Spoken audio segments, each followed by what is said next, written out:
Today, we're actually going to be going over the 3 things that you need to know before you request a quote from a contractor.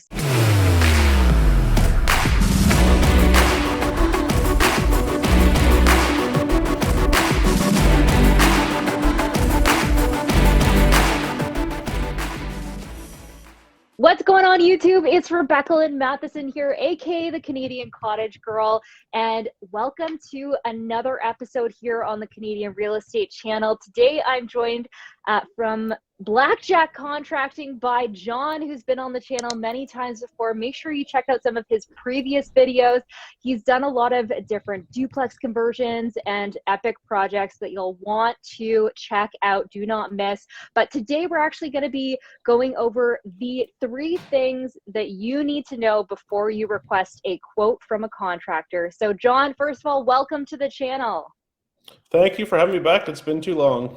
Heck yeah. Well, let's get right into this topic. So I'm very curious as to what your top 3 things are. So let's start with number 1 and then we'll get to the other 2. But what's the first thing that someone might need to know before requesting a quote from a contractor? Sure. So it's going to seem kind of obvious and seem kind of condescending, but what do you actually want to do? You wouldn't believe how many times we get sent hey, here's the address. How much is it going to cost? Right. To do what? So when you're reaching out to, because I mean, I'd love to say $1 million and we'll all go there, but realistically, you got to know what you're after, even if the approximate scope of work is. Now, if you need help with the scope of work, that's a different story, and you should reach out. That's a different conversation. If you need to go through and say, okay, what am I going to need to do to make this a legal duplex, or the bird out? And then we can come up with the scope together. But, when you're reaching out to contractors, and if you want, some realistic numbers, put together a basic scope of work. Now, you're not going to know everything you need to do, but that's the contractor will know better. But if you want new floors, what kind of floors, all that kind of stuff. And then, that's going to really smooth out the process. And when you reach out to a contractor for a quote, it's going to be a little more helpful for both parties. That sounds bang on. So guys, make sure you are clear with what you need done and you communicate it clearly too, rather than just reaching out and saying the address. It sounds like there's a few extra layers that you need to go through before actually reaching out, and that will just set up your contractor for success in the project and set up an open line of communication between the 2 of you. Love it. All right, point number 1 dead. What's point number 2? Point number 2 would be, if we're going to be doing a conversion type project or something like that where you're going to have building permits involved, is that before we can give you a quote, we need to have the drawings done. Or do you need help with the drawings? Because that's a different conversation. But remember that if you don't have that done, to get an accurate price is not going to happen. So first thing you're going to do when you reach out to a contractor, say, I either have the drawings or I need help getting the drawings, or the drawings in process. So a lot of people just want to know numbers because they're really antsy. We got the deal on the go. We got to get going. But so what I would request is I would recall a ballpark quote. Now that's a big difference. Now that's not going to be a firm number. It might be way off. It might be really close, but at least it'll help you figure out whether you're going to be aligned with this contractor or is this deal making sense. But I get that one a lot too. I bought it. How much is it going to cost? Okay, well, there's a lot of factors that go into making the decisions. Or even if it's not a conversion, you're doing a straight building permit reno, you still need to know, because there's a lot of notes that we don't know exactly what you want until you get that. So getting that clear up front, whether that's going to be a building permit project and whether you have the drawings done, will really help you, whether it's going to be, a fast quoting process or a short quoting process. But you know what? Don't accept a firm quote until the drawings are up, because that's going to change later on when they come out. Love that. So if you have any sort of project that involves permits, conversions, or any sort of project that requires drawings, make sure you have them before reaching out for a firm quote from your contractor. If you don't have that, you're gonna want to just ensure that both of you are on the same page, that that's not going to be firm. Love it. What's number 3? Hit me with it. Number three is an interesting one, and we've talked about it on this subject before, but what kind of contractor are you looking for? Are you looking someone to do the general contractor, take over the whole project, or are you looking for quotes on individual items? Because this is also something that comes up quite a bit. A company like mine doesn't really get involved with the individual items, right? So, it's we're doing the whole project or we're not doing it type situation. But if you are looking for someone that's going to take on certain aspects and you plan on self-managing, what kind of contractor are you looking for, individual or specialty? And you want to be very clear up front when you're reaching out quotes whether this person's going to be managing the whole project or it's going to be bits and pieces, because it's also going to change the numbers drastically. And if you're really clear on that from up front, it's going to be a much smoother process, in my humble opinion. I love that. Now, what are some of the different types of contractors? You mentioned individual as well as specialty, as Yep, well as some contractors that will take on the entire project. So, what types sure. of contractors should an investor kind of expect to interact with, or what types of language should they be using when communicating with that contractor as your third tip? Sure. So, like the term general contractor usually refers to someone who's going to, take the project from start to finish, manage all the trades, manage the money, manage and communicate with the customer.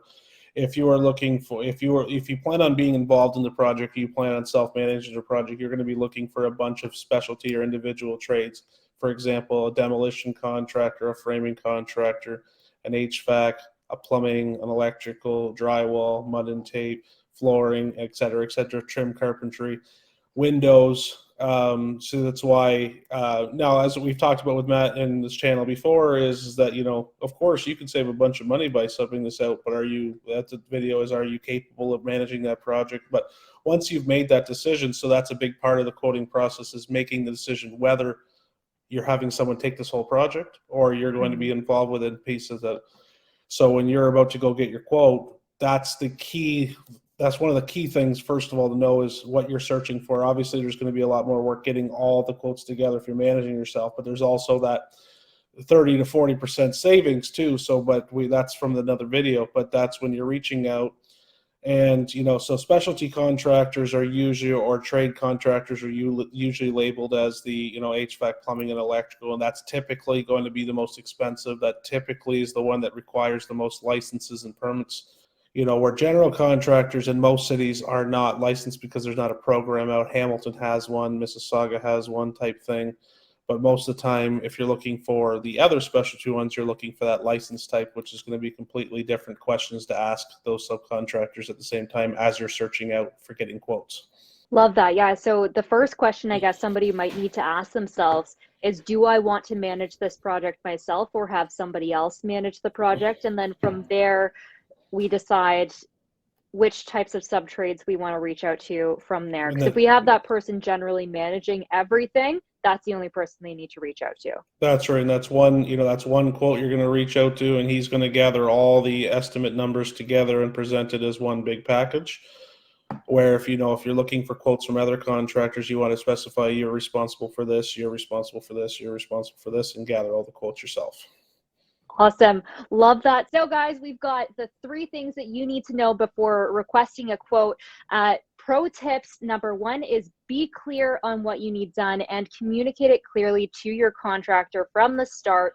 Number two is a conversion type project that involves any sort of permits, drawings, or anything else that needs to be done. You're going to want to make sure that you have those drawings done prior to communicating with the contractor so you can actually get a firm, accurate price. And pro tip number three is make sure that you understand the type of contractor that you need so that you can communicate clearly whether or not you're managing the project or looking for someone to manage it for you. And that way you can line up the right subtrades or have someone do that for you.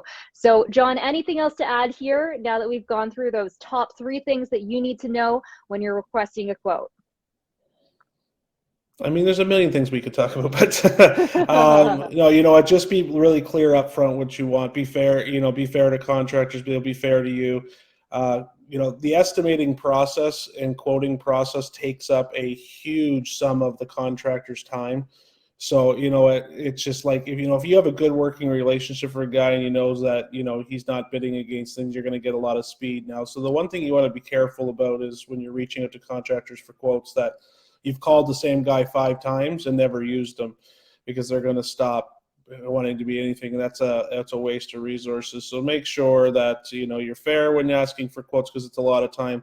The one thing I'm a big fan of in the estimating and the quoting process is the virtual consultation, where an MLS listing has come up, and you send your contractors or the few that you use the listing. You talk about, I would think about doing, as we talked about, what you want. We're going to do a kitchen, a bathroom, flooring, paint, all that stuff, and get a virtual ballpark quote up front. It helps you make your buying decision so that it's not such a rush to get the estimates done. Once you've locked up the property, so you got the idea you're going to be into, and then once you get in the property, you'll get a firm quote. I'm a big fan of that process this day, and especially because COVID has taught us how to be such virtually independent as we're doing right now, that it's a really powerful tool to get information fast. I love that, John. And if somebody wants to reach out to you directly in order to actually have your team come in and run their project, what's the best way for someone to find you? You know what? So we're blackjackcontractinginc.ca is the easiest one. Fill out the form; it'll go right to our CRM system, and then that's probably the easiest. Awesome. Well, guys, treat your contractor well. Make sure you communicate with them and buy them a beer. And guys, we'll see you on the next one. Make sure you do not make the mistakes that others have in the past, and follow these 3 pro tips on what you need to do before requesting a quote. We'll see you on the next one, guys. Peace.